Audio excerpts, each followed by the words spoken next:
Sì, noi siamo pronti. Vai. In un noto albergo di Carbonia siamo in compagnia del nuovo mister del Carbonia Calcio, naturalmente mister Mariotti. Benvenuto a Carbonia. Grazie, sono molto contento di essere qui, anche dell'accoglienza che ho avuto in questa settimana sia dalla società che dalla città, perciò sono molto contento.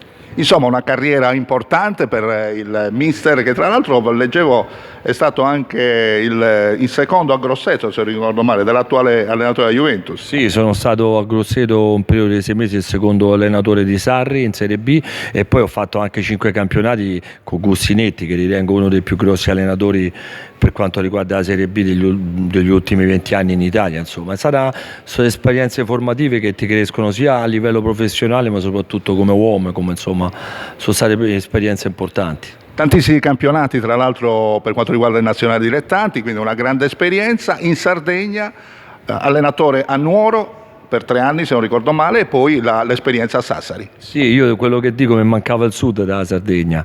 Ho fatto il nord, il centro e il sud. È una terra che amo, è una terra che mi è entrata dentro, a parte il fatto calcistico, proprio per l'accoglienza delle persone e per quello che mi ha dato, insomma, e che mi sta dando.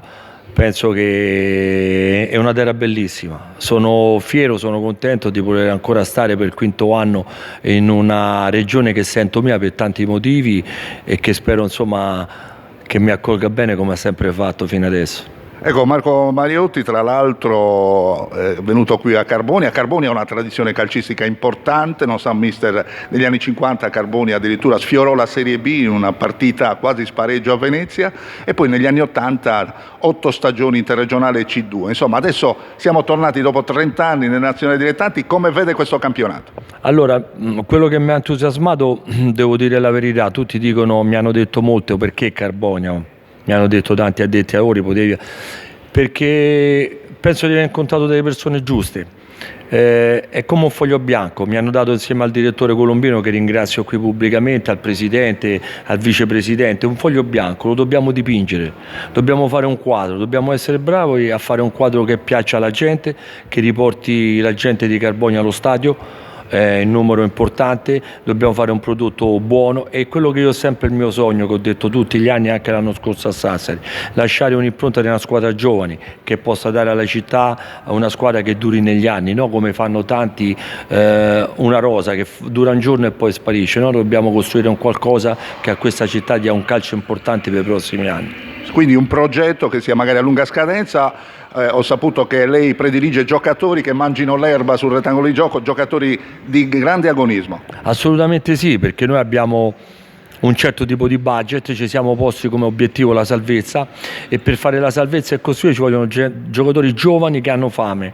Che cosa vuol dire? Noi non abbiamo bisogno di nomi che vengono solo perché sono nomi, noi abbiamo bisogno di gente giovane che voglia diventare ancora calciatore, che abbia questa fame, perché è quello che noi ci siamo prefissi. Io sono convinto che potremo fare un grosso lavoro e divertirci, poi il campo ci darà una risposta come sempre. Ecco, intanto in Sardegna la squadra regina, la Torres, sta preparandosi per quanto riguarda il prossimo campionato, la prossima stagione, ma in questo torneo ci sarà una formazione, credo, molto importante, che è il Latina. Alcuni anni fa io feci la radiocronaca proprio tra Latina e Cagliari in Serie B, poi ha avuto le sue vicissitudini, ma questa è una squadra costruita certamente per risalire immediatamente in Lega Pro. Io ho fatto questa, un po' sentendo tutti addetti, seguo sempre il mercato e tutto, ma giorno perché è il mio mestiere. Io vedo Ostiamare e Torres perché partono dal secondo e il terzo posto dell'anno scorso, perciò chi parte così sicuramente è avvantaggiato e saranno un po' le squadre da battere. Però io faccio dei nomi: il Latte Dolce, società seria, costruita con giocatori seri, giocatori veri, uomini veri, società seria, e questa per me vince sempre la società prima di tutto, prima che la squadra e un allenatore, una società molto seria. Poi Latina, Aprilia, a Roma stanno facendo delle squadre molto importanti, quale Trastevere, quale Monterosi, quale Albalonga, l'Atletico Fiuggi di Incocciati e di Manfra.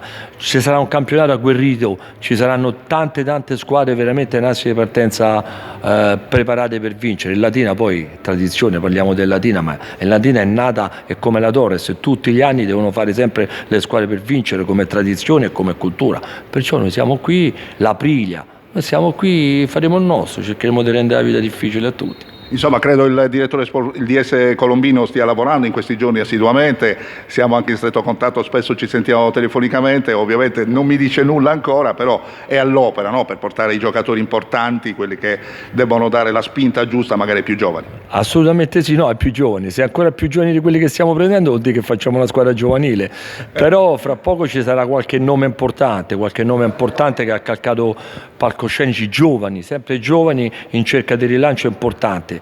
Io voglio gente motivata, il direttore sta 24 ore su 24, la società 24 ore su 24, sempre disponibili, dal segretario, presidente in prima persona, il signor Ferruccio sempre qui, e poi colgo l'occasione per fare un augurio di pronta guarigione a mister Fele, perché secondo me è una figura importante nel calcio non solo nazionale ma soprattutto nel panorama regionale, e io gli auguro una pronta guarigione, che sia sempre a fianco nostro, perché è una guida, è un'esperienza che è troppo importante per noi, insomma. Naturalmente mi associo al mister e facciamo gli auguri a Checco Fele che ci sia prestissimo una pronta guarigione. Insomma, ai tifosi del Carbonia Calcio che attendono con grande fermento l'inizio della preparazione, che mi diceva sarà adesso ai primi di agosto. Allora, la preparazione la faremo il 7, venerdì 7 alle ore 16:30 ritrovo, e 17:30 gli inseriremo col primo allenamento. Ai tifosi che cosa posso dire? Posso dire di starci vicino, non sarà una cosa facile. È un campionato molto difficile, ma noi suderemo la maglia, tutti i ragazzi daranno il 100%, e poi lì c'è sempre quel rettangolo verde. Quella è l'unica cosa, dopo tante voci, perché il calcio è pieno di chiacchiere. Poi c'è il rettangolo verde che parlerà e darà i risultati. È quello che dico sempre io. Io per fortuna negli ultimi anni per me ha parlato solo quel signore là, poi ci sono tante altre persone che fanno 1200 chiacchiere, e le chiacchiere se le porta via il vento, rimangono solo i risultati. Io posso dire che il Carbonia e i suoi tifosi saranno fieri della squadra che andrà in campo. E naturalmente noi saremo al vostro fianco con la nostra emittente radiofonica Radio Luna.